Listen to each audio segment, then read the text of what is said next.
tell people either. Trump is saying, of course, the CIA had knowledge of it. That is known. There's so many levels, and there's so much I don't understand. But the whole JFK conspiracy industry, and it really is an industry, more books written on that than almost any historical topic, is filled with wackos, right? There are a lot of wackos in there. But that fact obscures the larger fact, which is the facts themselves tell an unbelievable story. Yeah. And so, whatever, I could get into it at great length. But they're still classifying documents 61 years later. Both Trump and Joe Biden have, in violation of my read of federal law, kept those documents secret. There's no living person connected to the Kennedys. It was a couple generations ago. There's no one person whose secrets are being protected. It's an institution, or maybe countries. There may have been countries involved too. I mean, I don't know the answer, but there's clearly something worth protecting. And I know that when I spoke to someone who'd seen the documents, 2 years ago, and I got one fact out of him, which is yes, the CIA was involved. And by CIA is a huge organization, but James Jesus Angleton, the head of the operations directorate, had knowledge of this, which I think is well known. But that's the view of someone who saw the documents. So I thought that was news. So I went on TV and said that. The next day, I'll never forget it, I went quail hunting. And I was driving back, and I got a phone call from Mike Pompeo's lawyer. Mike Pompeo was the Secretary of State, but before then, he was the director of the CIA. And in that position, he plotted the Julian Assange. So he is a criminal as far as I'm concerned. But his lawyer called me and said, you should know that anyone who tells you the contents of classified documents has committed a crime. He's threatening me. He's in my car. With my dog sitting next to me. I'll never forget this. And I said, are you really saying that to reveal that the U.S. government had a role in the murder of a democratically elected president, to say that out loud, that's the crime? What about the actual crime, which is murdering a president? Like, you're covering up for that, Mike Pompeo. What did he say to that? He had no response at all. And so Mike Pompeo is the one who pressed Trump to keep those documents secret. And so it's like, what's crazy to me is not just that Pompeo did that. I think Pompeo is a really sinister person and a criminal. I think that because the facts suggest that. He was caught. Yahoo News, Mike Isikoff wrote a long piece on this several years ago. His employees went to Mike Isikoff and said, hey, Mike Pompeo is plotting to murder Julian Assange, who's never even been charged with a crime in the United States, as CIA director. That's illegal. You're not allowed. Federal employees are not allowed to just people they don't like, okay? Just to set the baseline here. So that's who Mike Pompeo is.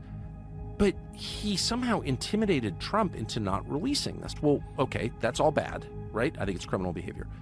What's crazy is how Mike Pompeo is treated. He's treated as like a Republican poobah in good standing. He fully expects to become the Secretary of Defense in a Trump administration, which is like completely insane. Why would you take a criminal and give him nuclear weapons? Okay, that's my view. I think it's a common sense view. And like, he goes to fundraisers and dinners and everyone's like, hey, Mike Pompeo. It's like, no, you're the guy who kept information the public has a right to know secret. You were the bad guy. But no, he's treated as like, like a pillar of Republican Washington. I think it's mind-bending to watch that. And by the way, whatever, that's all I'll say. By the way.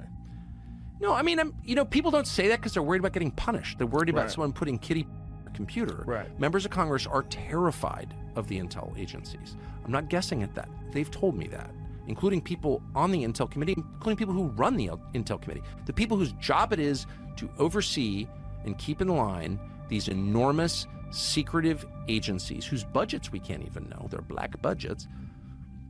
They're the parents. The agencies are the children. They're afraid of the agencies. That's not compatible with democracy. Democracy is a really simple system, even representative democracy like ours. The people rule. They do so through elections. They express their preference through voting. They send their people to the capital city to run the government on their behalf. Whenever you have unelected people who are not accountable to anyone making the biggest decisions, you don't have a democracy, you have something else, another system. I would call it a tyranny or whatever you want to call it. It's not a democracy. So that's like super obvious. It's playing out in front of everyone, and no one cares and no one does anything about it. And I think the reason is because they're threatened. And if you look at the committee chairmen who allowed it to happen year after year, they're all, and I don't know, people say, oh, they're compromised or being blackmailed or whatever. I don't have evidence of that, but I know them, and they all have things to hide. I know that for a fact. And so it's not a stretch of imagination to imagine that, you know, some committee chairman who's allowing warrantless spying on Americans to continue, or whatever abuse they're allowing, knowing fully or hiding the truth about UAPs, ignoring the UAP Disclosure Act of 2023. Like, why are they doing that? It's not impossible to imagine that some guy with a drinking problem or a weird life, and that's very common up there, that's why they're doing it. Because they don't want to be exposed. I don't have evidence of that. I don't have proof of that. Right. But that's not a crazy thing to assume that could be happening. And I said to somebody, a very powerful person, the other day in a conversation in my kitchen, an elected official, holds a really senior position, a very famous person. I was going crazy. I was so mad about all this stuff, and about the warrantless spying and about the funding for these insane wars. And I said to the guy who serves in one of the legislative bodies, I got so mad my dogs were afraid. They're like, well, why are you yelling? Because I don't yell at home. But I was like, all these people are controlled. They're all, you know, got weird lives, and all these things are hiding, and they're being blackmailed by the intel agencies. And he said, and I'm quoting, I know. I was like, okay, so at this point we're just sort of admitting that's real? Like, why do we allow that to continue? The having people compromise thing, God, that's an old story. It's the oldest story. J. Edgar Hoover. I mean, it's all of them. It's Epstein's Island. It's everything. But look, I don't have any. I'm telling you, what's the phrase the finance guys use? Open kimono. Like, I'm actually telling you all I know. I don't know anything else. Right. But I know that the publicly available facts tell a really clear story, which is the government is not acting on behalf of the population. And so it's inherently illegitimate, because its only legitimacy derives from the citizenry. Liberals are now telling us they plan to protect American democracy, and that's the clearest possible sign that they intend to end it. 13 months from this week, the United States will hold a national election. In a democracy, citizens can vote for the candidate of their choice. That's not just a feature, it's the defining fact of the electoral system. The people rule. They can send anyone they want to Washington because they're in charge. But this year, in the name of protecting democracy, liberals have decided to strip Donald Trump's name from the ballot in states across the country. Trump is the frontrunner in the presidential race. He's currently beating Joe Biden in the polls. Yet liberals have decided that you should not be allowed to elect him president. That's not democracy. It's the opposite. It's totalitarianism. Just this morning, Donald Trump appeared in court in New York in a civil case brought by the state's attorney general that was designed explicitly to keep him out of the White House. That case is part of a larger legal barrage against Trump that so far includes a total of 91 felony counts, every one of them politically motivated. But today's civil case is especially absurd. In fact, it's hard to overstate its ridiculousness. In sum, Trump stands accused of inflating the value of collateral used to secure loans that he has already paid back with interest. In other words, there is no injured party in this case. The biggest banks in the world assessed the risk and they made a profit, as they almost always do. Not a single person was defrauded.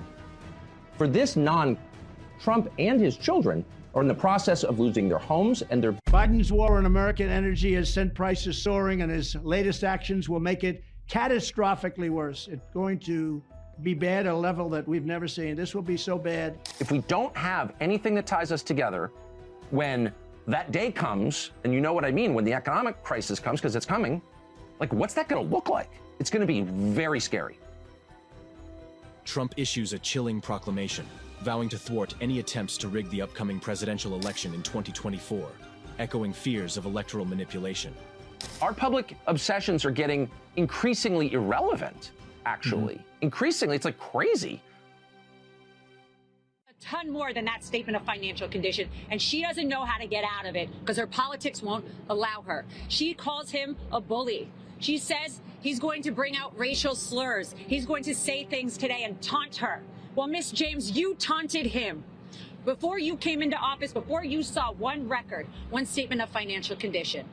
Elon delivers a sobering message, emphasizing the imperative of nurturing the next generation by encouraging childbirth and fostering a new era of human evolution. And I think that perhaps my biggest advice to leaders, to government leaders, and to the people in general would be to make sure to have children to create the new generation. And I think any incentives that can be done to incent the new generation, to make it easier for women to have children and to support the children, I think would be very wise. Revelations of corruption within the Biden family emerge, with Hunter Biden allegedly leveraging his father's influence to extract cash, exposing a web of deceit and exploitation. Bobulinski met with Joe Biden twice, confirmed he was the big guy who called the shots. Joe Biden was for sale. The family desperately needed cash. Hunter shook them down with his dad in the room, got the cash, and then cut Tony out. Shocking allegations surface implicating the Biden family in dubious Russian energy deals, raising concerns about clandestine dealings and potential national security implications. It wasn't just China. The Biden family was tangled up with the Russians. We know about the Russian billionaire who had dinner with Joe and Hunter, wired him millions, and then left Biden off the sanctions list. But it was much bigger than that. The Biden family was brokering Russia-Chinese energy deals right under the FBI's noses. Trump advocates for energy affordability and independence, stressing the importance of securing America's energy future amidst global uncertainties.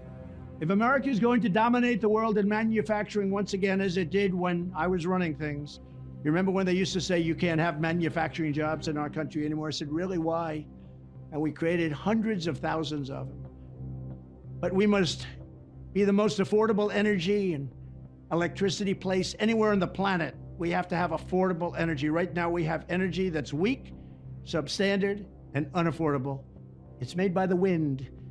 The windmills rust, they rot, they kill the birds. It's the most expensive energy there is. And we have other things that are also no good. It's called the Green New Deal. I call it the Green New Hoax. One of the reasons manufacturing jobs were flooding back into the United States when I was president was that we dramatically reduced energy costs. Sadly, crooked Joe Biden sacrificed this tremendous economic advantage on the altar of the Green New Deal, perhaps because he was bribed by Communist China or because Communist China knows all of the money that they've paid him. We have a Manchurian candidate. That's what he is. He's a Manchurian candidate. They know everything about him, and he's scared stiff. He won't do a thing. I took in hundreds of billions of dollars from China, and Joe Biden's afraid to even talk to him. Under Biden's newly proposed power plant regulations, most natural gas and coal plants will be forced to shut down. By the way, they tried that in Germany. Now they're going back and building coal plants all over the place because they've destroyed Germany.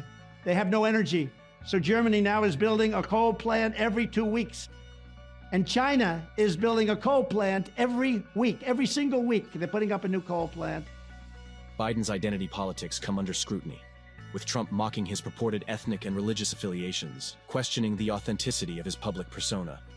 For 364 days of the year, Joe Biden goes around Washington telling everybody he's a Puerto Rican truck-driving Jewish professor who was raised in a black church.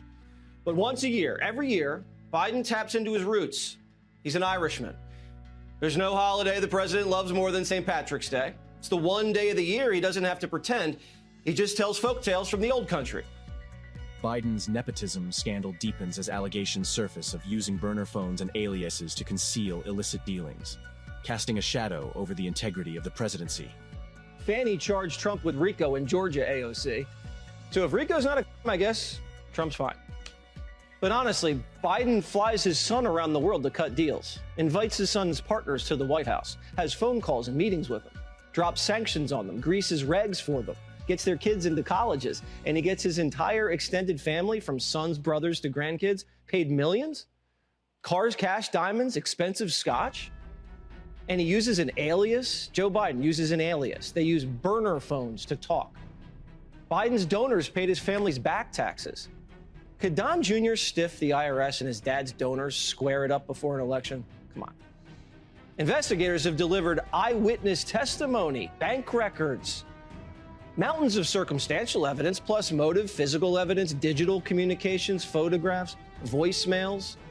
The looming energy crisis intensifies as Biden's policies shutter power plants, leaving America vulnerable and dependent on foreign sources for its energy needs. And we're playing games with the wind. This is terrible what's happening to our country. There is nothing to replace our energy at this time, not even close. It's very expensive and it's very weak. It doesn't have the power to power up those big plants that you see. At the same time as Biden is shutting down existing power plants, he also wants to force hundreds of millions of Americans into ultra expensive electric vehicles. It costs twice as much as what you have. And what you have is better, and it goes a lot longer. And it's a lot easier to fill up. And we have liquid gold under our feet at a level that no other country has. But they'll strain the grid to the breaking point. It already is at a breaking point. If you look at California, it's got brownouts and blackouts every single day. People can't turn on their air conditioners. And it'll drive electricity prices into the stratosphere. If Biden's policies go forward, our electricity costs will be the highest on earth. They're already very close, with shortages, blackouts, and crippling inflation. The president's always felt the luck of the Irish. His whole career, he's failed up. But today wasn't his lucky day. A judge gave Democrats the sweetest ultimatum after a scandal rocked one of their biggest cases. Either DA Fani Willis steps down, jeopardizing the whole Trump case in Georgia, or lover boy Nathan Wade steps down and the case goes on. What do you think happened? Loverboy packed his bags. The Biden campaign may think this is a victory, but it's not. What does the majority of the country have in common with one another? Because look, if the arc of the last century's American history is super, super interesting. So you have this massive influx of immigration, the Ellis Island generation, late 18th, or 19th, early 20th century. And it's both good and bad. We only remember the good, but there was a lot of social volatility, like a lot. Like the mayor of Chicago got in his house, was on Wall Street, like the Wobblies, the anarchists, like the foot soldiers that were immigrants, working class European immigrants. And part of the problem was there was a lot of immigrants, and I mean, Sacco and Vanzetti, you know, who the clerk in, is it Brockton, Mass? Anyway, it was in Mass, outside Boston. They'd been in the country for just a few years, and they immediately got sucked into radical politics. Well, why was that? Well, because they weren't kind of bought in or rooted in or hadn't been fully assimilated into American society. So then you have the First World War, and we basically shut down immigration, and we have this period of settling where, like, all Americans, let's think through our civic religion, what ties us together, and then that leads into October of 29, and you do have this national crisis, last for more than a decade, and we didn't. And we had a successful, you know, the CCC, we like had these big programs, which I'll say this as a conservative, kind of worked in keeping people fed and focused, and gave them purpose, kept the country from collapsing during the Great Depression. So, said for me, I think I am objectively one of the world's leading environmentalists in terms of doing things. I would say so. Like, I'm an environmentalist who does things. I'm of action, not talk. I act. So I feel I can say, as an environmentalist, that the environmentalist movement has gone too far.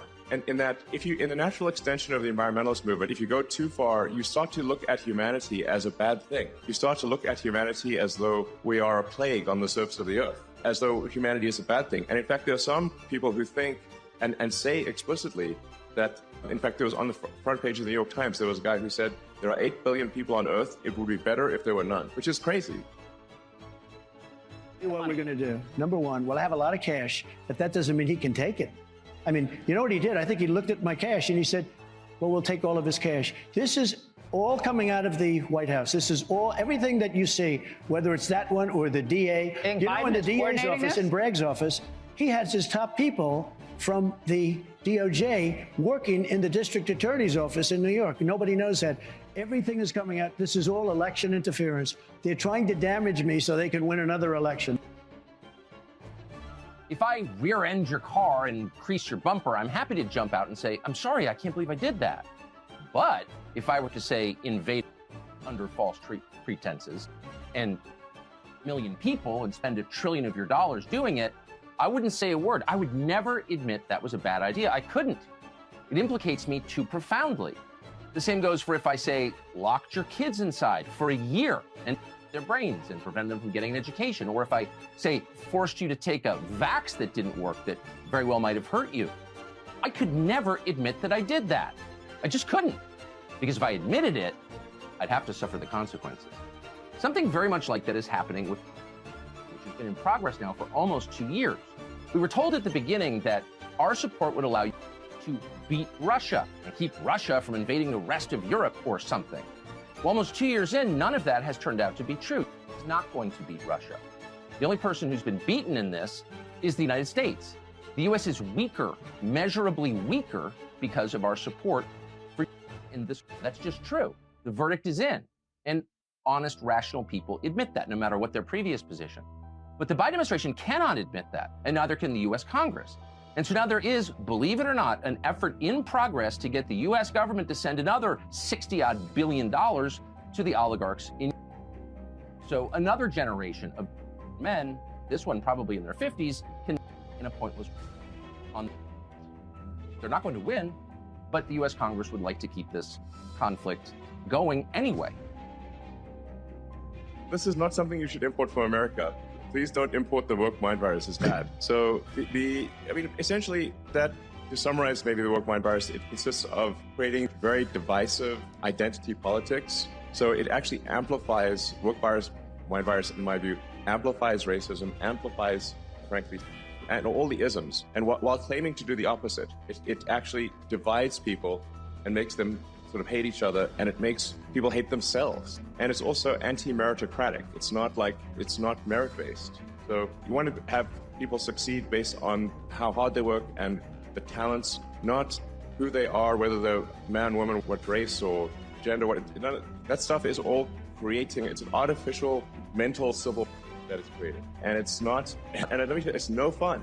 Okay, it is like woke mind virus and fun are incompatible. There's no fun in that. No joy. Woke mind virus is all about condemning people instead of celebrating people. Like when in the woke, it just doesn't celebrate. It's all about condemning and being divisive and being just, I think it's just evil, frankly.